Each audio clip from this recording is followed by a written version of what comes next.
ಇನ್ನು ಈ ಲಾರಿ ಮುಷ್ಕರಕ್ಕೆ ಪಡಿತರ ಆಹಾರ ಧಾನ್ಯಗಳ ಸರಕು ಸಾಗಾಣಿಕೆ ಸಂಘ ಇವರು ಕೂಡ ಬೆಂಬಲವನ್ನು ಕೊಟ್ಟಿದ್ದಾರೆ.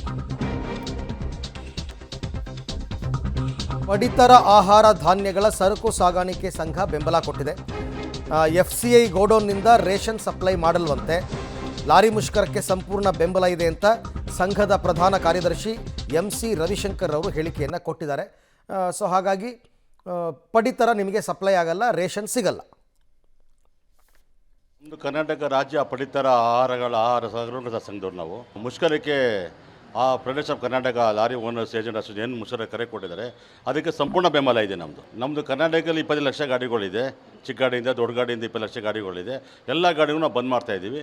ಡೀಸೆಲ್ ಬೆಲೆ ಏರಿಕೆಯಿಂದ ಮತ್ತು ಬಾರ್ಡರ್ ಚೆಕ್ ಪೋಸ್ಟು, ಟೋಲ್ ಜಾಸ್ತಿ ಆಗಿದೆ, ಹಾಗೂ FC ಸರ್ಕಾರ ಜಾಸ್ತಿ ಮಾಡಿದ್ದಾರೆ. ಟೋಟಲ್ ಬಂದಾಗಿದೆ. ಮೋಸ್ಟ್ಲಿ ಸರ್ಕಾರ ನಮಗೇನು ಕರೆದು ಮಾತಾಡಿ ಈ ಥರ ಆಗಿದೆ ಅಂದಾಗ ನಾವು ಅದ್ರ ಬೇಕಾದ್ರೆ ನಾವು ಇದು ಮಾಡ್ಬೋದು. ಇದು ಎಸೆನ್ಷಿಯಲ್ ಕಮ್ಯುನಿಟಿಗೆ ಸೇರಿದ್ದು. ನಾವು ವೇರ್ ಹೌಸಿಂದ ಎಲ್ಲ ಕರ್ನಾಟಕ ಎಲ್ಲ ಸಪ್ಲೈ ಮಾಡ್ತಾಯಿದ್ವಿ. ವೇರ್ ಹೌಸಿಂದ ನ್ಯಾಯಬೆಲೆ ಅಂಗಡಿಗಳ ಸಪ್ಲೈ ಮಾಡ್ತಾಯಿದ್ವಿ. ನಮ್ಮದು ಕರ್ನಾಟಕ ರಾಜ್ಯ ಪಡಿತರ ಆಹಾರ ಸಾಗಣೆ ಸಂಘದವ್ರು ನಾವು ಮಾಡ್ತಾ ಇರೋದು. ಮತ್ತೆಲ್ಲ ಕರ್ನಾಟಕದಲ್ಲಿ ಫುಲ್ ಬಂದಾಗ್ತಾಯಿದೆ. ಮುಷ್ಕರಕ್ಕೆ ಸಂಪೂರ್ಣ ಬೆಂಬಲ ಇದೆ.